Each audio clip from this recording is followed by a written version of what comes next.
This is Alien Laps, the series where we look at some of the fastest drivers in Gran Turismo 7 to see if we can improve our qualifying times.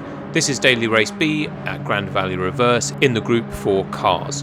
This week's Alien is P1R Archivert GT with a 157549 early on Monday. If you are liking these videos, please like and subscribe and comment your times because it's great to see how you guys are improving. And if you put your notifications on, you will get more videos like these in the future. Now, as we get into this track guide, you will see that there's about 6 big braking zones with a few smaller ones in between. As we go into the tunnel here, we want to be getting our turning done around the 200 meter board. You can see there's a little lift in the throttle at the top, and you want to be really careful that you don't go over these white lines as they are the track limits. I have seen this done flat out in the past. Now, no doubt this can be done again, but it's about 5th gear at 145 miles an hour. Now, as we come up the bridge, you want to make sure you get your lines right, and we are braking at these marshals on the left. You want to trail off just after the 100 meter board into this chicane and just manage your acceleration so that you're not putting too much down and going into the walls to the left. But that's 2nd gear at 54 miles an hour. Now, as we go into the tunnel, we want to be braking where this little light is, just underneath this sort of tunnel window. You want to keep it tight to the left-hand side in 2nd gear, and you want to accelerate just as that tunnel sort of starts to open up again. So that's about 50% brakes, and that's 2nd gear at 56 miles an hour. Now, just along the bridge here is the penalty line, so if you have got any penalties before then, that's where you're going to be serving them. But as we come up to the next braking zone, we're braking just where this barrier ends on the left-hand side where it meets that large bit of wall. And we're going down to 2nd gear for rotation, but 3rd gear is the lowest speed here, and that's 72 miles an hour, and it's only about 50% brakes into this corner. Now, this is followed by a right-hander. We want to be braking where these bins are, these yellow bins, and the marshals on the left-hand side, and we want to trail off and then accelerate just as we come under that WeatherTech sign about halfway around the corner there. So we are only using about 50% brakes there, and we're accelerating after that WeatherTech banner, and that's 2nd gear at 54 miles an hour.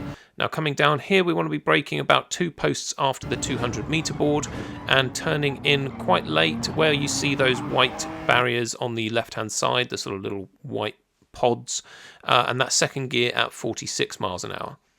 Now, you want to manage your acceleration again here, as this is a little bit of a windy part of the circuit, but as we cut these corners, we want to be braking where the concrete barrier starts on the left or the darker bit of the metal barrier on the right, and you want to be fairly gentle with your acceleration as you're coming around the corner there, but that's 3rd gear at 70 miles an hour. Now, we're coming uphill here into this hairpin. We want to be braking here where we've got the barrier meeting the wall on the right-hand side and starting our turn in where those little square flags are on the right above the barrier. And there we want to be getting into 2nd gear at around 45 miles an hour. Now, the rest of the track here, it does look windy, but it is flat out, so you just want to be getting your way up through the gears as we climb the hill here. And we're going up to the top to the last braking zone, which is one of the bigger braking zones of the circuit as well.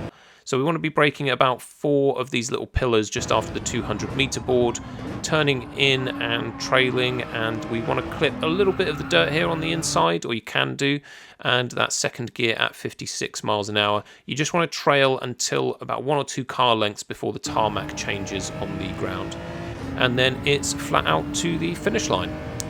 Now, as we've recorded this at the beginning of the week, it is likely that these times will be beaten, especially being quite early on the Monday as well, but this should be a good basis for braking points and everything else. Now, here is the reference sheet, and please take a screenshot of that. It should help for a quick guide as to how to get around the track. And with this race, it is only 4 laps, so we don't really have to worry about any pit stops or anything like that, but we are on the racing hard tyres and we are in the Group 4 cars. Driver rating and safety rating is affected, so just be aware. Thanks for watching, and I will catch you next time.